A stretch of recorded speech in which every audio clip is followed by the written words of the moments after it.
It was a regular Tuesday morning, and I was sitting in my high school calculus class.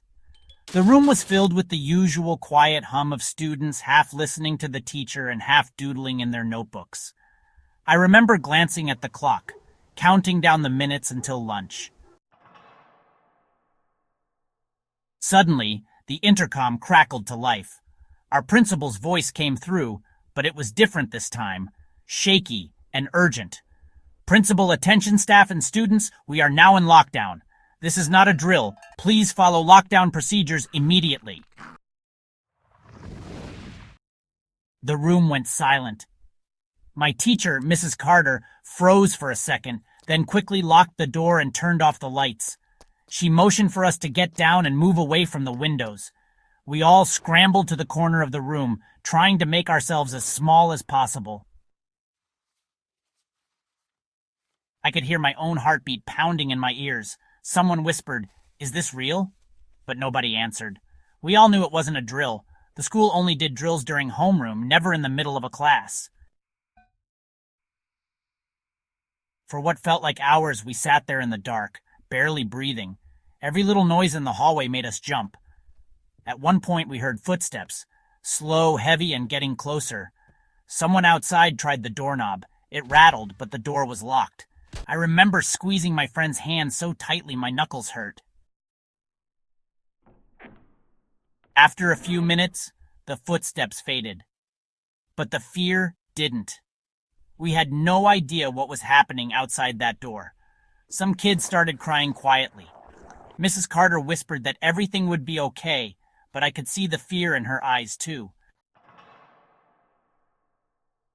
Eventually, the intercom came back on. This time, it was a police officer's voice, calm but firm. "Police officer, the building is secure. Please remain in your classrooms until further notice." We found out later that a mentally unstable man had entered the building through a side door that someone had propped open. He hadn't hurt anyone, but he'd wandered the halls until the police arrived and took him into custody.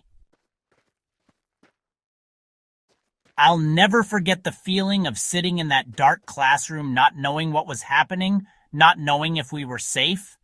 It's something that sticks with you, a reminder that even on the most ordinary days, things can change in an instant. It happened during lunch, which was usually the loudest, most chaotic part of the school day. The cafeteria was packed, everyone talking over each other, the smell of pizza and fries hanging in the air. My friends and I had just sat down with our trays when the noise was interrupted by the sound of the intercom. It happened during lunch, which was usually the loudest, most chaotic part of the school day. The cafeteria was packed, everyone talking over each other, the smell of pizza and fries hanging in the air. My friends and I had just sat down with our trays when the noise was interrupted by the sound of the intercom. At first, nobody paid attention, but then the principal's voice came on and you could hear the tension in it. "Principal, we are now under lockdown. This is not a drill. Please follow all lockdown procedures immediately." The cafeteria went dead silent. For a second, nobody moved. Then the lunch monitors started shouting for everyone to get down and move away from the windows.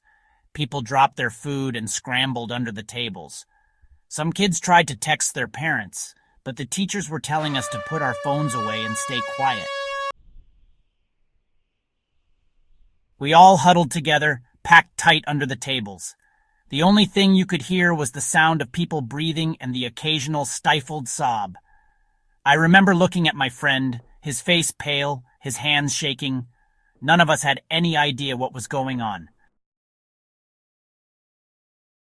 After what felt like forever, we heard sirens outside. Through the small windows, I could see police cars pulling up, lights flashing. The teachers kept telling us to stay down, but it was impossible not to peek. Eventually, the principal's voice came back on, sounding a little calmer. "Principal, the situation outside the building has been contained. Please remain in lockdown until further notice." It wasn't until later that we found out what had happened. A mentally disabled man who lived across the street had barricaded himself in front of his house. He wasn't armed, but he was shouting and acting erratically, and someone had called the police. The school went into lockdown as a precaution. Even though there was never any real danger inside the school, those minutes under the lunch tables felt like hours. The fear was real, and it didn't go away just because the threat was outside. For a long time after, every time the intercom crackled, I felt my heart skip a beat. A couple of years after I graduated high school, I went back as a computer intern.